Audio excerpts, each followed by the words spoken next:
Lindamood-Bell Radio. I'm Dave Hungerford. Lindamood-Bell Academy is a one-of-a-kind private school designed for your child. We provide personalized curriculum and evidence-based instruction. Students attend engaging one-to-one and small group classes, in person or live online. Lindamood-Bell Academy is ideal for students who thrive in a non-traditional environment. Get information for your student today. Lindamood-Bell-Academy.com. Lindamood-Bell-Academy.com. Today's episode is a conversation I had with the mother of one of the first Lindamood-Bell Academy students. I had this conversation in 2018, and now John has graduated from high school. First we'll hear the mother, then we'll hear from John himself. Here it is. Well, John is fourth of a bunch of kids, and he was, my husband was in shopping for a new car, and he wanted a Porsche, and he had got down to picking out the color, the model, and he couldn't decide on what color. And one night I got up and he wasn't there, and I went around and he was in our then 5-year-old's bedroom in the rocking chair, and he was crying. And he said, "I don't want a car. I want more people." And I was like, okay. So I'm 40 at the time. I was like, okay, well, we better get going. And we tried, and John came into this world, and of course I was a high-risk pregnancy being 40. We knew there was some markers early on, but we said, "Jump, we're in. And then he was born and had some serious complications and was in the NICU for almost 2 weeks. And we weren't sure what was going on, but eventually everything worked out, and he came home with us, and then we started on our journey of learning John. We really didn't realize there was anything wrong until about 6 months.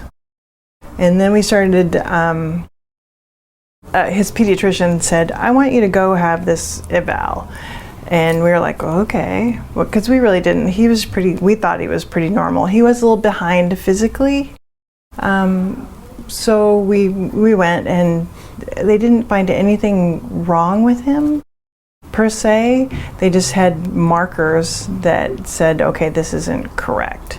So he had some physical traits: crazy hair, short arms and legs,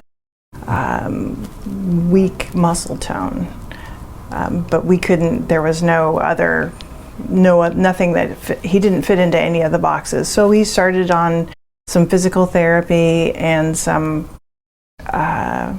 basically cognitive therapy and speech therapy through a lovely place called Kindring Center.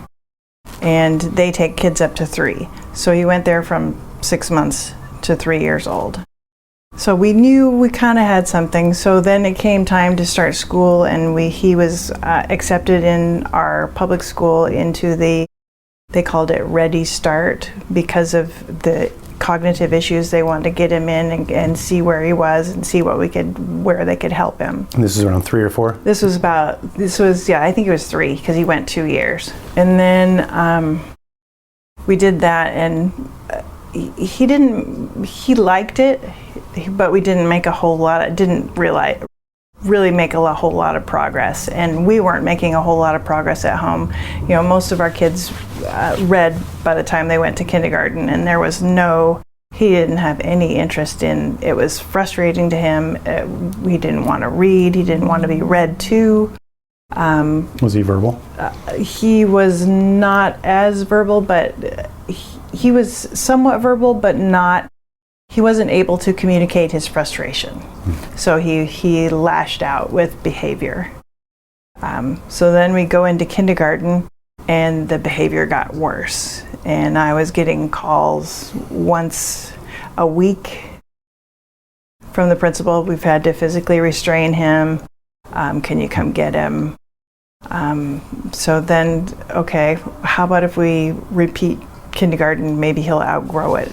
So the second year of kindergarten, much better, but still I was getting calls, and still behavior was an issue, and he wasn't keeping up academically at all even with holding him back. Was he getting frustrated at school? Yeah, he was frustrated because he couldn't verbalize his frustration. This is too hard for me. I can't do this.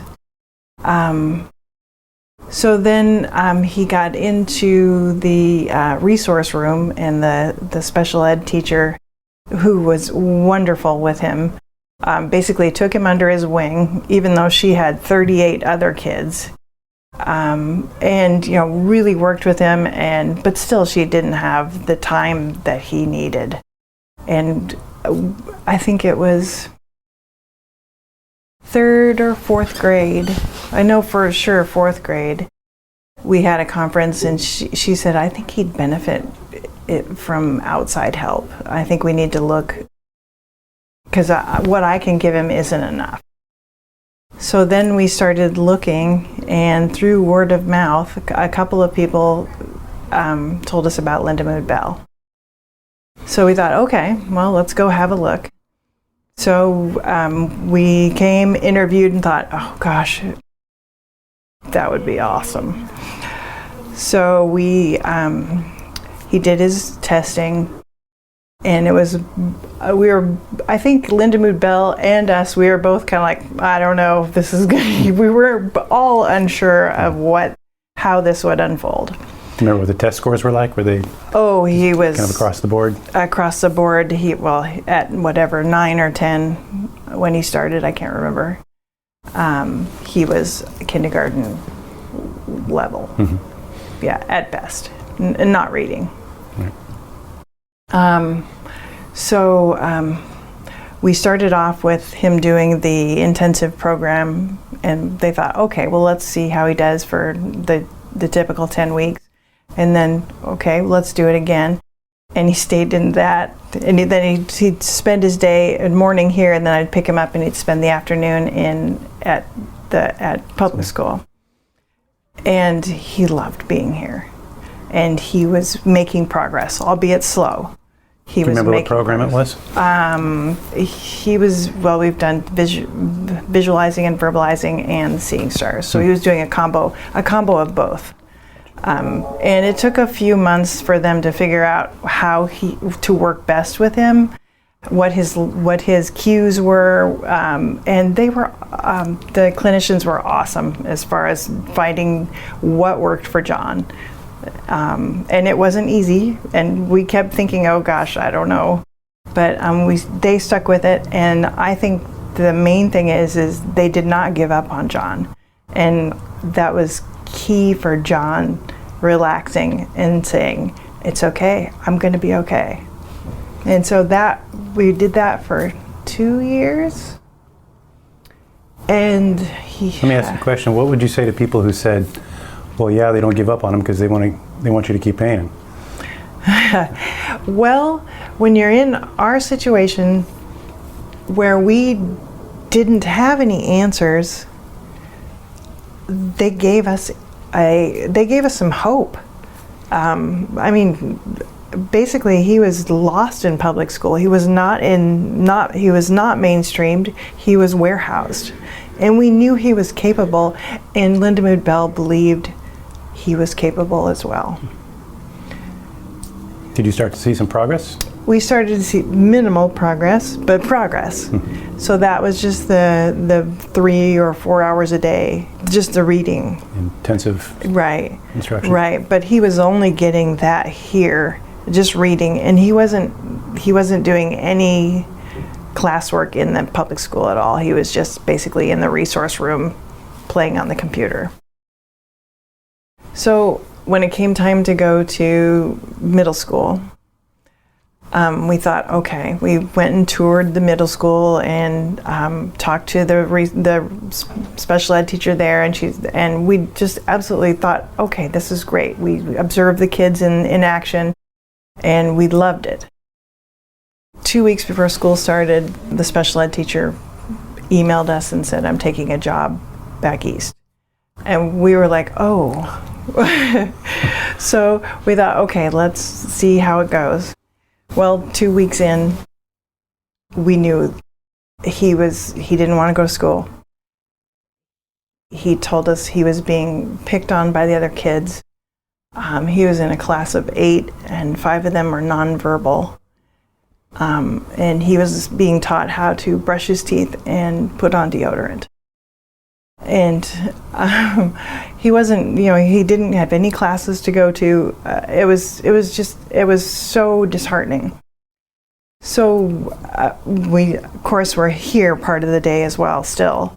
And we were told that, okay, there's an academy just starting up. And we were like, we're in. Will you take him? And they were like, well, I don't know. This year's going to be a we'll see. And we're like, oh, whatever. We'll do it. So the first year it was like a whole light turned on for him. He had the full gamut of curriculum, which he's never had before. He was doing social studies, science, language arts, math, and just at John pace, but he was doing it, and he loves it. And he loves the other kids, he loves the clinicians, he just opened up, and he's starting to make more progress. I don't know how far our progress will go, but we're making more progress. So, and then after the first year, we're like, okay, can we do this again? And they're like, yes, we want him. And I'm like, yay, we're all in. So we're in for the duration. He's happy here. He's well cared for. It's a very positive environment. I can't say enough good things. So what is the academy that's different than the regular instruction here? It's an accredited school, so it's basically he's homeschooled, but he's here, and he gets one-on-one instruction each hour with a different subject. Does he do some of the program instruction as well, still? Yes, with his language arts, they do work on that. His behavior at home changed at all? His behavior is across the board is he's turned into a lovely, funny, thoughtful child, and I rarely have any behavioral issues. So he was one of the original students. What year will this be that's coming up? This will be his third year of third year, yeah. Third year. Yeah. So he's the patient number one. He's student number one. Yeah, we definitely, it was a leap of faith on both sides. But it wasn't such a big leap because we knew that we needed to do something. There was more we could do for him, and we're already in the system basically here. We knew we liked the clinicians, we knew we liked the staff, the rest of the staff, and we knew he'd be happy here. So it wasn't that big of a leap for us. It was good. And what grade will he be going into now? Well, he'll be technically an 8th grader, but cognitively I think he's about 4th. And who knows? The future is really looking so much brighter for him. I have no qualms that this kid will be successful at something and be able to take care of himself someday. So, thanks in part to this. That's good. That is good to hear. Does he have other therapies that he does outside of here? We have done physical therapy in the past. It's just it's really hard for him. We're in the neuropsych. Let's see, how do you say it? He's been evaluated at the neuropsych clinic at Seattle Children's, and they've been following him since infancy. And every few years we go in and he has specialized blood work done, and every few years the technology and things change, but yet no diagnosis. Yeah, no. That must be kind of frustrating in a way. Well, yeah, it is, and I look at it as a blessing. He's not pigeonholed into anything yet, but there is definitely some significant deficits, cognitive and physical. I guess really the only reason a diagnosis would be good is if they had some quick and easy fix, but yeah, no quick and easy like fix. That's the case. Yeah, no, he's his own little special person. Well, I was going to ask you a question about how you foresee the future, but you already answered that. So. Oh, good. Is there anything else as you thought about this that you wanted to say that I didn't ask you about? I can't think of. I don't know.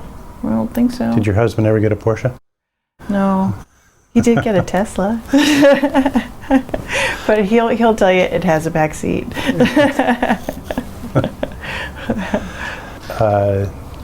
It's emotional sometimes hearing these stories a lot about people, and I know it must take a lot of strength from your family to especially in those years when it's just not sure what to do.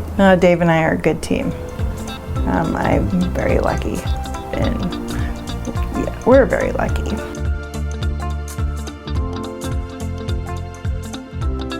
Here's an excerpt of John talking with some of his teachers.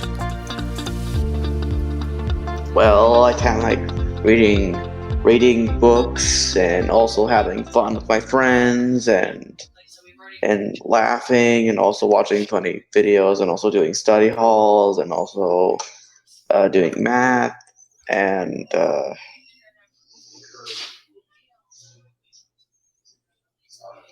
oh yeah, I did history, like learned about the ancient wars we had back in the old days, like in World War I and World War II, but sort of feels like right now in the present day we have World War III happening in Russia. Yeah, crazy stuff going on over there. Do you have a favorite subject that you do with us? Sometimes I like doing math sometimes, and sometimes I like doing computer work. Like whenever I'm going on the computer, I try to remember like all the stuff I have to click, and I do remember how to like press click. You get the point, because how I have to press click, press that one. Yeah, you get the point. I have to go everywhere around the internet. Right, but you are very good with computers. I know that for a fact. So very nice, very nice. And thank you for listening. Learn more about us at Lindamood-Bell.com. You can also find us on YouTube, Instagram, Facebook, and Twitter. We are Lindamood-Bell.